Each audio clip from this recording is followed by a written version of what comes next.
কারণ উনি ছিলেন, আমি আমার চোখে দেখা, উনি আমাদের সাথেই ছিলেন। এই কারণে আমি তখন ইচ্ছাকৃতভাবেই বারবার বলেছিলাম এবং ওনাদেরকে দেওয়া হয়েছিল।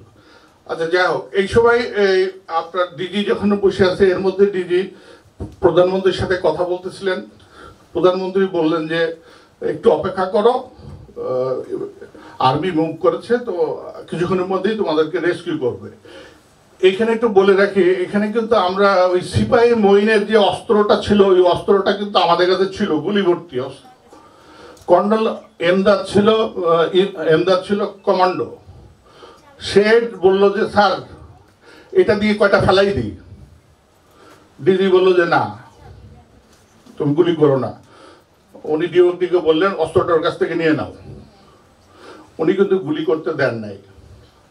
ছিল কিন্তু আমাদের কাছে অ্যামুনিশন, ওই অস্ত্রের মধ্যে যে কয়টা অ্যামুনিশন ছিল, উনি বলছেন না, কাউকে গুলি করবে না। উনি অস্ত্রটা ডিউটি নিয়ে নেয় কর্নেল এমদাদের কাছ থেকে। এর মধ্যে আমি কথা বললাম ডিএম এর সাথে, এবং অনেকের সাথে কথা বলা হলো। গুলজার কথা বললো, সব গুলজার অবশ্য আগে বলেছে, গুলজার আমাদের গ্রুপের মধ্যে ছিল না। এর মধ্যে দেখলাম যে অপর দিকে যারা আছে অফিসাররা, তারা ওই হাত তুলে সব চলে যাচ্ছে, ওই বাইরে বেরোয় যাচ্ছে। তো ডিউটি দেখার পরে ডিউটি বললো স্যার ওইদিকে ওরা বোধহয় সারেন্ডার করছে, ওদের জন্য কি কোনো আপনার মেসেজ আছে? তো উনি বললেন যে ওরা যদি যাচ্ছে যাও, আর কি আস্তে আস্তে বলছেন আমি ঠিক শুনতে পারলাম না উনি কি বললেন। তো ওরা কিন্তু সব চলে গেল, কর্নেল টাইসার সব ওইদিকে ছিল।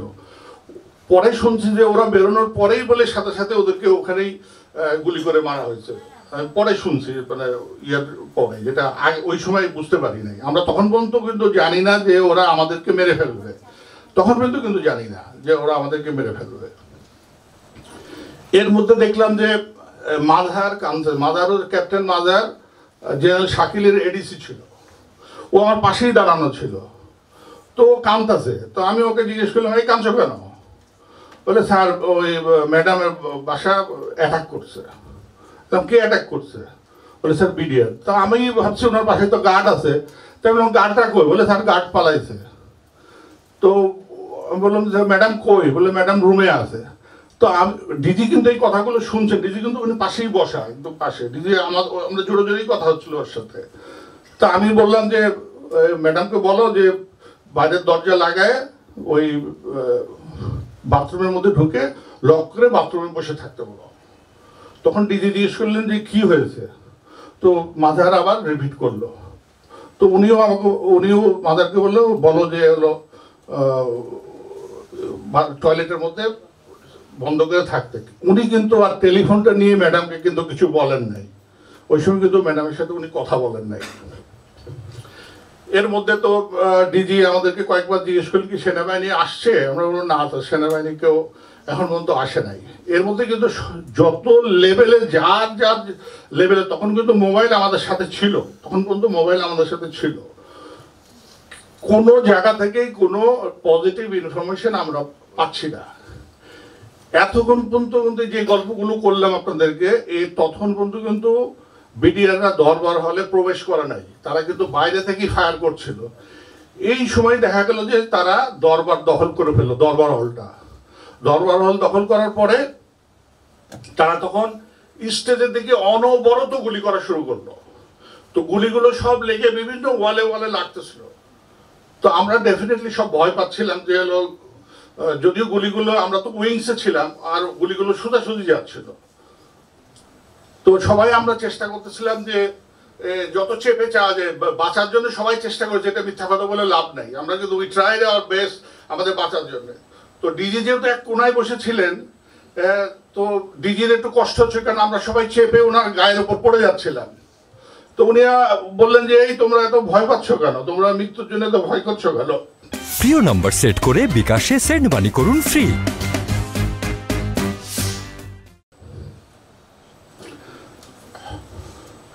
মরতে তো একদিন হবেই, তো তোমরা ভয় পাচ্ছ কেন? তারপরও সবাই তো গুলির ভয় সবারই আছে।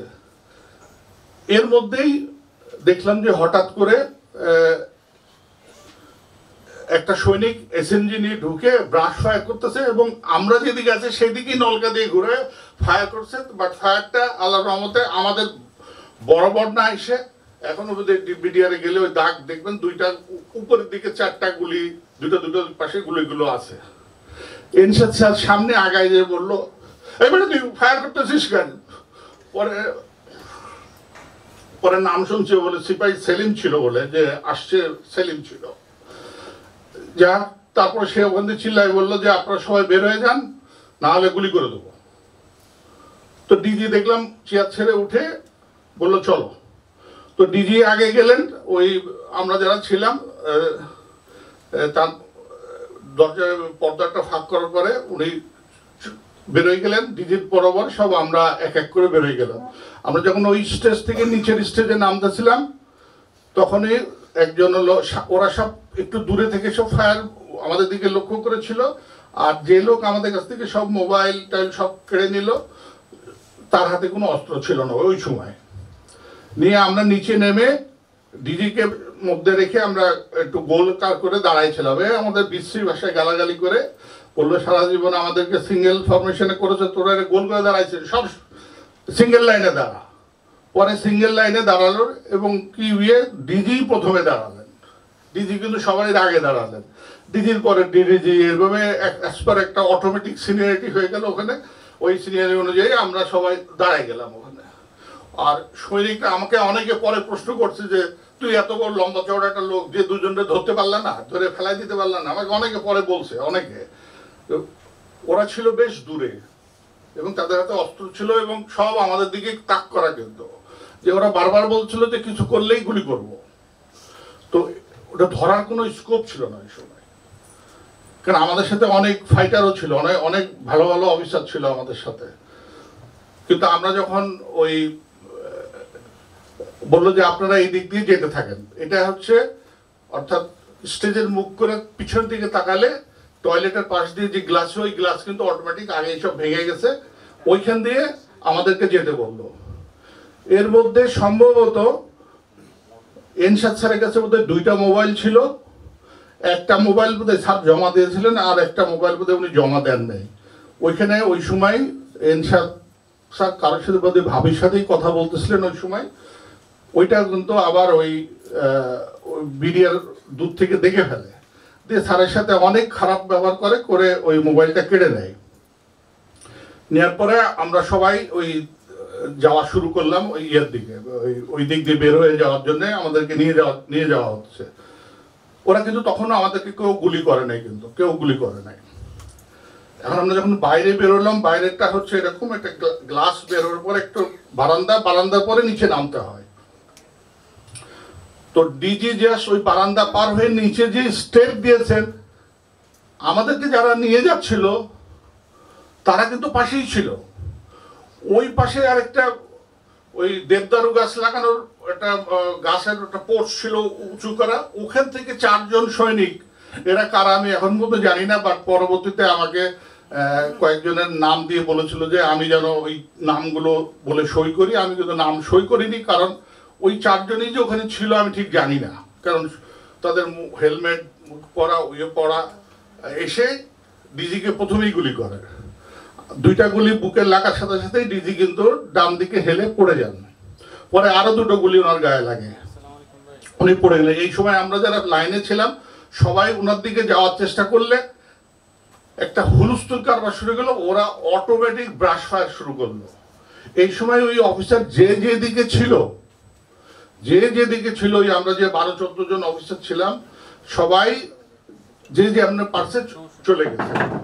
ওই সময় একটা বুলেট, এটা কি সরাসরি আমার গায়ে লেগেছে কিনা আমি বলতে পারবো না, বা রিকোশেট করে এসে লাগছে কিনা এটাও বলতে পারবো না। আমার এখানে প্রচন্ড জোরে লাগলো, লাগার পর আমি হাত দিয়ে দেখলাম যে রক্ত বেরোচ্ছে।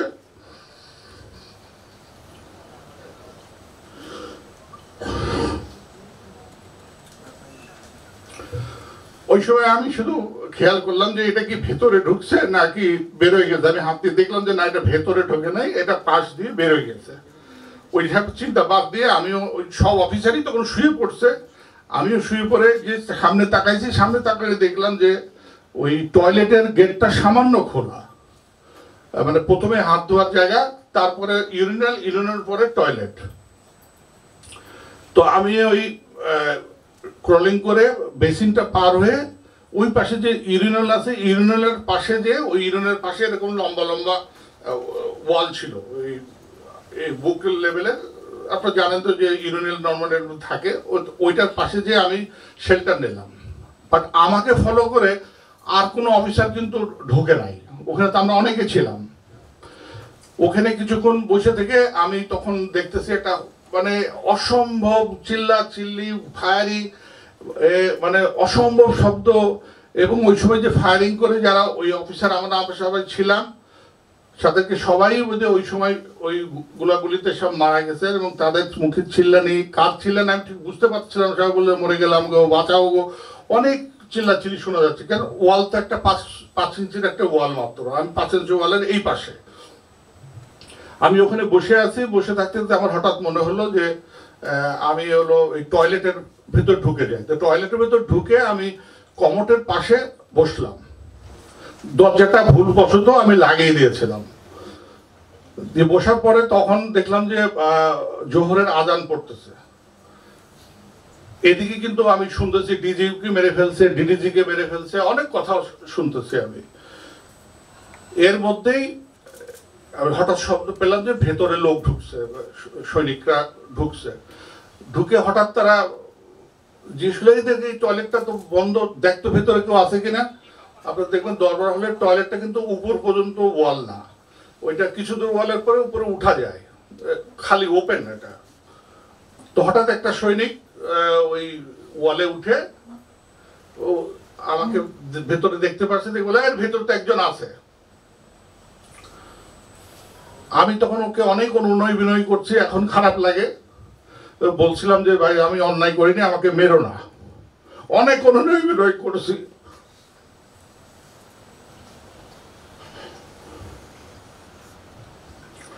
যাই হোক, ওই সময় হলো ও বলার সাথে সাথে যারা বাইরে ছিল ওরা দরজাটা না খুলেই ফায়ার করা শুরু করলো। আর যেহেতু টয়লেটটা খুব ছোট, আমি দেখতে পাচ্ছি যে গুলিগুলো জাস্ট আমার নাকের সামনে দিয়ে যাচ্ছে, কারণ আমি তো টয়লেটের পাশে বসা, টয়লেটের এই সামনে এই জায়গাটায় দরজা, এই জায়গাটায় টয়লেট, মানে কমোটের কোনায় আমি বসে আছি। তো ফায়ারগুলো সব আমার নাক বরাবর যাচ্ছে। আমি যত চেষ্টা করতেছি, ওয়াল তো আর সরানো যায় না, বাট আমি চেষ্টা করছি ওয়ালের সাথে যেন আমি মিশে যেতে পারি, যেন গুলিটা আমার গায়ে না লাগে। এরপরে শেষের গুলিটা বোধহয় 7 রাউন্ড করেছিল, ওই দরজাটা আমার কাছে এখনো আছে। ওই শেষের গুলিটা ওই যেখানে পানির নলকা থাকে সেইখানে যে লাগলো, এবং পানি ফুটো হয়ে খুব ফোর্সে পানিটা বেরোয় আসলো। তো ওইটা এসে সরাসরি আমার গায়ে লাগছে। তো আমি ভাবছি বোধহয় গুলি লাগছে, পরে দেখলাম যে না, গুলি না, এটা হচ্ছে পানি ছেটে আসছে। এর মধ্যে হঠাৎ শুনলাম যে বলে দেখতো মরে গেছে কিনা। ওই বেটা কিন্তু আবার উঠছে সৈনিকটা। উঠার পরে আমি তার কথা না বলে আমি ইশারা দিয়ে ওকে একটু বোঝানোর চেষ্টা করলাম যে তুমি বলো আমি মরে গেছি। তো ও আর কোনো কথা না বলে আমি তাকে খুব সিম্প্যাথেটিক ওয়েতে আমি তাকে ইশারা করে বোঝাচ্ছিলাম যে তুমি দয়া করে বলো যে আমি মরে গেছি। ও কেন বলছে আমি এখনো জানি না, তার সাথে আমার আজ পর্যন্ত দেখা হয় নাই। সে বললো মরে গেছে। ও যেই বলছে মরে গেছে, আর এই যে সৈনিকরা এখানে ছিল, ওই প্লাস্টিকের দরজায় এক লাথি মারছে, দরজাটা জাস্ট ভেঙে ওই সামনে যেয়ে পড়লো। প্রিয় নাম্বার সেট করে বিকাশে সেন্ড মানি করুন ফ্রি। আস্তে করে উপরে তুলে আমি উঠে, ওইটা ছোটখাটো ছিল, ওকে আমি এমন ভাবে জাপটে ধরে ওই দরজার বাইরে বের করে ফেললাম। তো বের করে আমি ভাবলাম যে আমাকে তো মেরেই ফেলবে, তো অন্তত একটাকে নিয়ে মরি। তো আমি আমার যতটুকু শক্তি আছে শরীরের, ওকে চেপে ধরলাম যে ওকে চেপেই মেরে ফেলবো।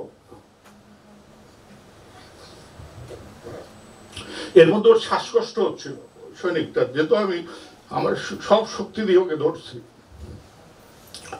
ও তখন বললো যে আমাকে ছেড়ে দেন, আপনাকে মারবো না, এই প্রথম বললো যে আপনাকে মারবো না, আপনি আমাকে ছেড়ে দেন। আমি কিন্তু ওর কথা শুনতেছি না, আমি যত পাচ্ছি ওকে আরো চাপ দিচ্ছি যেন মারা যায়। কিন্তু ওর পিছনে আরো 2 জন সৈনিক ছিল, ওরা তখন বললো যে এই ছেড়ে দেন, আরো তোকে গুলি করতেছে। তো আমি দেখলাম যে ওর তো ইচ্ছা করলে 2 পাশে এসে আমাকে গুলি করলে তো আমি মারাই যাব। তো তখন আই লুজেন মাই হ্যান্ড, আমি হাতটা ছেড়ে দিলাম। তখন ওই যাকে ধরেছিলাম সে আমাকে বললো যে স্যার আপনাকে মারবো না, আপনাকে কোটাঘাটে নিয়ে যাব, বেরোয় আসেন বলে আমাকে হাত উপরে তুলে আমি যে দিক দিয়ে ঢুকেছিলাম সেদিক দিয়ে টয়লেট থেকে বের করলো। বেরোয় আমি প্রথমেই ডান দিকে তাকালাম, কারণ আমি জানতাম যে ডিজিকে ওই জায়গায় ডিজির লাশটা পড়েছিল, যখন ওনাকে মারে ওখানে পড়েছিল। আমি তাকায় দেখলাম ডিজির ডেড বডি ওখানেই পড়ে আছে। বাঁয়ে তাকায় দেখলাম যে আমার কয়েকজন পরিচিত ডেড বডি আমার সামনে, একদম আমি যেখানে দাঁড়াইছি তার নিচেই পড়ে আছে। ওখানে এরশাদ স্যারের ডেড বডি ছিল, মশিউরের ডেড বডি ছিল, আরো আমি ছিঁড়ি সব ওখানে পড়ে রয়েছে।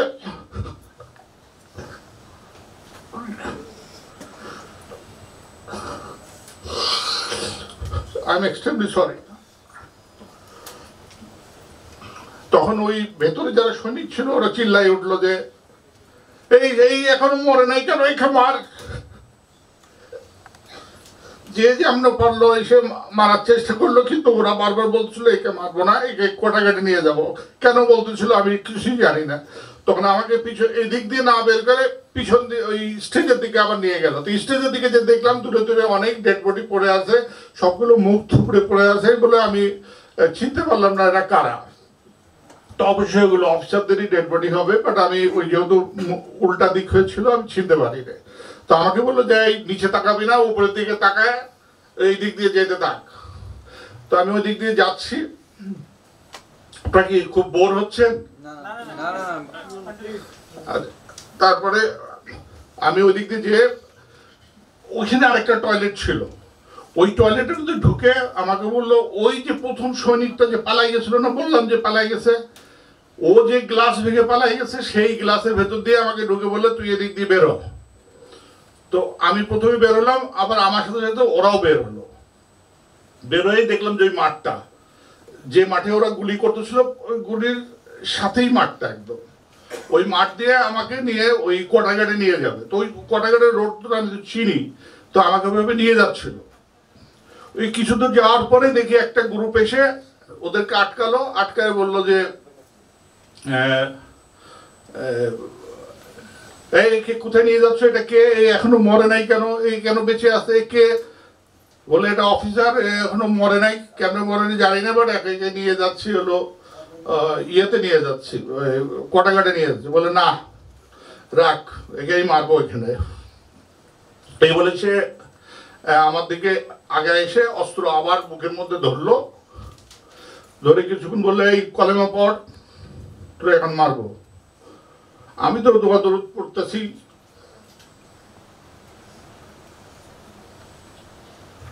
হঠাৎ সে বললো যে যা তোরে ছেড়ে দিলাম, যা রে নিয়ে যা, বলে আমাকে আবার ওরা নিয়ে যাওয়া শুরু করলো। ও কিন্তু আর গুলি করলো না, করে আমরা যেতে যেতে দৌড়ে যাচ্ছি। ওই মাঠের মধ্যে আরো কয়েকটা ডেড বডি দেখলাম পড়ে আছে, কাদের বলতে পারবো না। এই করে ওই যে আমাদের যে রাইফেল ব্যাটালিয়ন ছিল যেটা, সেখান দিয়ে যেয়ে আমি যখন ওই রোডের মাঝে আসছি, ওখানে দেখলাম যে একটা পিক আপ এলএনজি নিয়ে দাঁড়ায় আছে। ওরাও সেম বললো যে একে নিয়ে যাওয়া যাবে না, এই তোরা সর, ওকে গুলি করবো।